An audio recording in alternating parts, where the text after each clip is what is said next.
Cara bercerai itu amat tergesa-gesa, tidak layak dilakukan oleh orang yang budiman.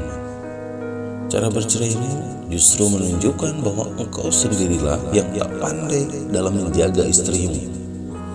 Hal itu merusak nama istrimu sendiri, sehingga ia tidak engkau beri kesempatan berubah. Dan yang lebih rumit lagi, merusak masa depan anakmu sendiri. Dikutip dari novel Terusir Buya Hamka.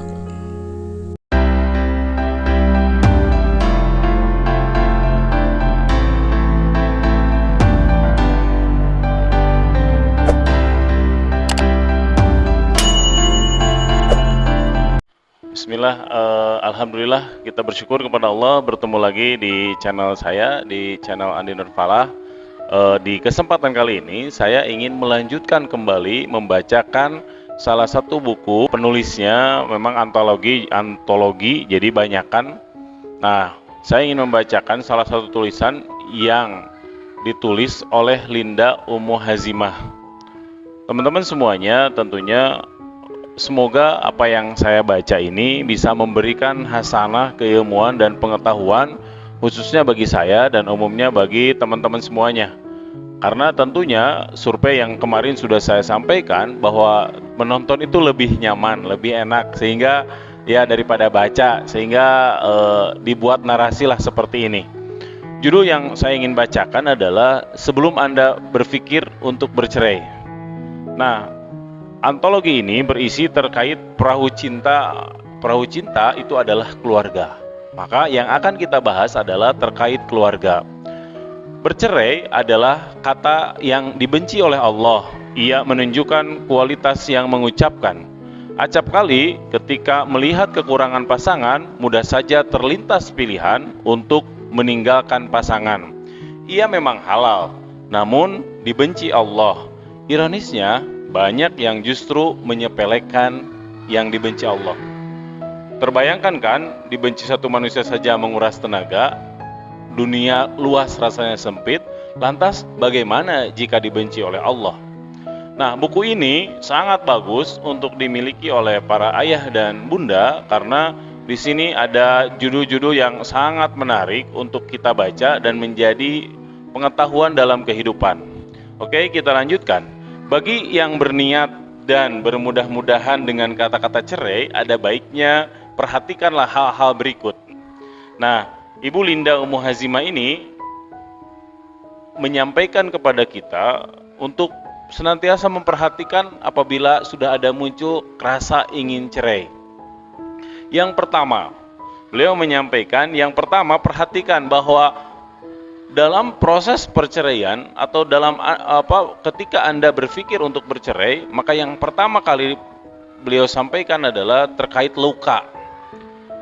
Nah, luka, saya kira teman-teman sudah tahu apa itu luka gitu. Nah, rasanya perceraian itu tidak meninggalkan sesuatu apapun kecuali selain kesedihan. Jadi perceraian itu pasti meninggalkan luka, yaitu kesedihan. Nah, luka ini mungkin akan menjadi sejarah kelam. Suami istri itu sendiri yang tentunya menjadi urutan pertama yang merasakan luka ini. Urutan berikutnya adalah anak. Luka ini sangat membahayakan. Tidak hanya saat kejadian, namun juga akan menimbulkan efek trauma berkepanjangan. Anak tidak akan merasakan sempurnanya pengasuhan. Sekuat apapun single parent melengkapi peran ibu atau peran ayah, untuk mereka tentu tetap sulit dan pincang. Urutan berikutnya yakni orang tua. Mereka adalah manusia yang menjadi perantara hidup setiap anak. Beribu jasa yang mereka lakukan ketika sang anak terluka, sejatinya orang tua pun ikut terluka. Jadi yang pertama ini ya, sebelum memikirkan kata cerai, itu harus diperhatikan itu luka. Lukanya seorang anak, lukanya seorang suami, atau lukanya seorang istri, dan yang berikutnya adalah lukanya seorang ayah atau seorang bunda atau orang tua dari dua pihak itu. Itu yang pertama. Yang kedua, merusak dia dan masa depan. Merusak salah satu pihak dan masa depannya. Nah, Saat memutuskan menikah, seorang pasti memiliki berbagai pertimbangan bersama pasangannya. Lalu mengapa saat telah menikah begitu mudah untuk meninggalkannya? Bagi suami, mengapa begitu tega berniat menceraikan istri, sedangkan dahulu sang suamilah yang memintanya kepada orang tuanya?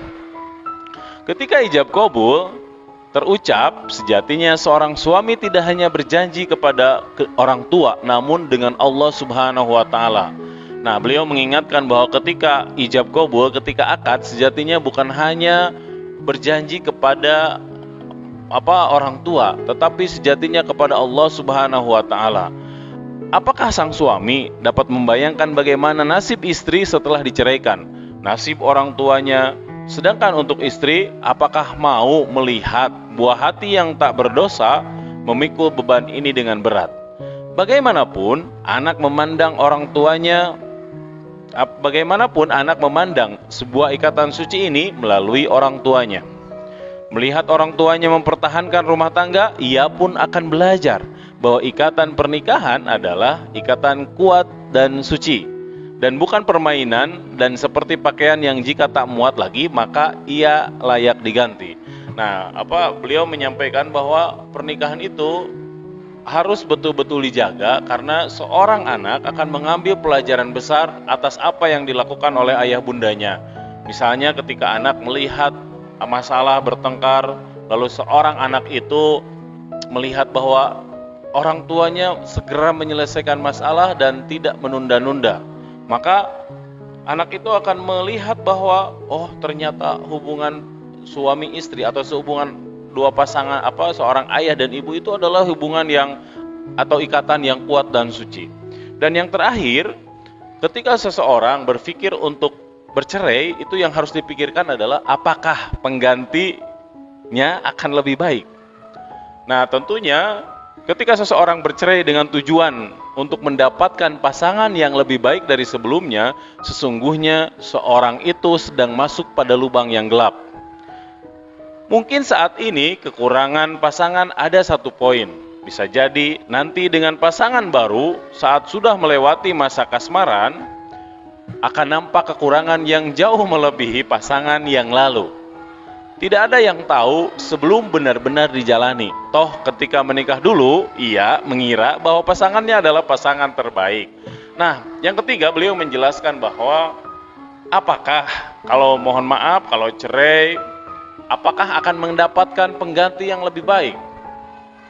Bisa jadi dalam beberapa pekan karena sedang kasmaran, karena masih jatuh cinta, maka hidupnya seakan di surga, seakan berbahagia terus. Dan terakhir, beliau menyampaikan bahwa kekurangan itu tidak akan nampak di awal, tapi kekurangan itu akan nampak ketika pasangan itu sudah lama berproses, berinteraksi dan berkomunikasi. Itu teman-teman semuanya tentang sebelum Anda berpikir untuk bercerai. Insya Allah untuk selanjutnya saya akan membahas terkait jika Anda sudah fix atau sudah fokus lebih memilih ketika konflik itu adalah perceraian, maka ada tips yang apa sebaiknya dilakukan. Itu saja untuk kali ini, semoga bermanfaat. Ini sekali lagi nasihat untuk saya dan untuk teman-teman semuanya. Assalamualaikum warahmatullahi wabarakatuh.